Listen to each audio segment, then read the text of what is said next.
Happy Solemnity of the Sacred Heart of Jesus. We are in the month of June, which is also known as the month of the Sacred Heart.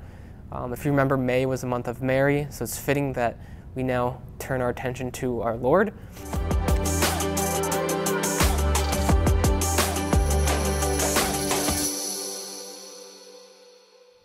A little bit of history for you about the Sacred Heart, in case you don't already know, is that devotion to the Sacred Heart began in the 1670s when Jesus appeared to St. Margaret Mary Alacoque, asking her to spread devotion to his Sacred Heart, to make holy hours, to receive communion, and to make amends for sins.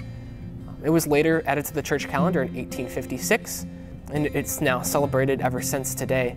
I just want to take a little bit of time to talk about those three devotionals, or those three areas of devotion to the Sacred Heart that our Lord asked for. And the first one I want to talk about was making amends for sins. So I just want to invite you to the beautiful sacrament that we have of confession. I understand that if it's been a while, or even if it hasn't been a while, confession can always be a scary sacrament to receive because it involves a very deep part of our heart that we quite frankly don't want to share with other people, or we don't even want to share with ourselves sometimes. We don't want to admit to it. But the beautiful thing about confession is however much it hurts you, it hurts Jesus even more. But the other thing is however much you want to be reconciled to him, is he wants that even more for you as well. So just to take advantage of that beautiful sacrament that we have of reconciliation, to reconcile yourself with God and to be in communion again with him in his Sacred Heart, to receive that mercy that comes from his Sacred Heart. The second devotion is to make regular communion, most importantly coming to Sunday Mass, receiving Jesus in the Eucharist. But if possible, if maybe you can make a trip throughout the week, maybe there's a day you have free, make a trip to communion, just making that time for Jesus, welcoming him into your heart, letting him be that lifeblood, that source of inspiration, that source of truth, that source of energy that you have for the day, if all possible.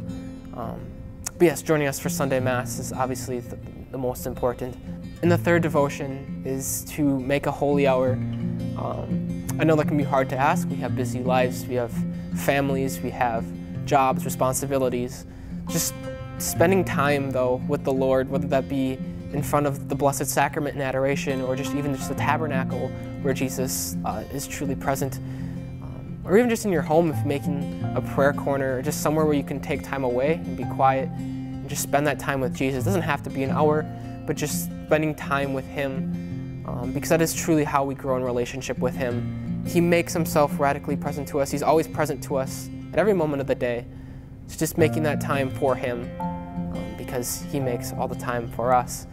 Lastly, I just want to talk about the image of the Sacred Heart, that beautiful image of the heart surrounded by the crown of thorns, wounded, showing his suffering love for us, and how Jesus on the cross, when he said, "I thirst," how he wasn't thirsting just for drink, but he was thirsting for each one of us.